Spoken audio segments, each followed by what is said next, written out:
अस्सलामुअलैकुम दोस्तों, drama serial बेनाम का अगला टीजर प्रोमो लॉन्च कर दिया गया है जिसमें कुछ सीन ऐसे दिखाए गए हैं।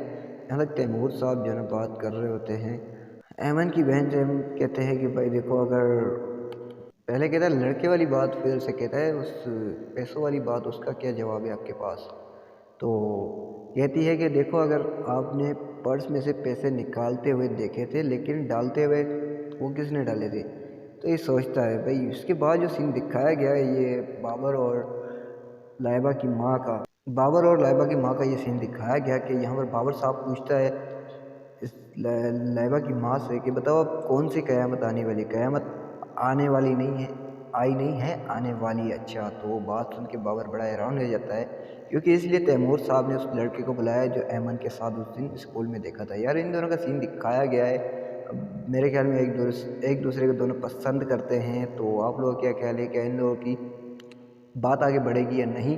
अपनी राय का इज़हार कमेंट सेक्शन में कीजिए। अगर वीडियो अच्छी लगी तो लाइक कमेंट शेयर करना बोल। एक छोटी सी रिक्वेस्ट, यार बड़ी मेहनत से वीडियो बनाते हैं तो कम से कम चैनल को सब्सक्राइब ज़रूर कीजिए। तो तब तक के लिए हमें दीजिए इजाज़त। देखते रहिए drama for you and drama गुरु। अल्लाह हाफिज़।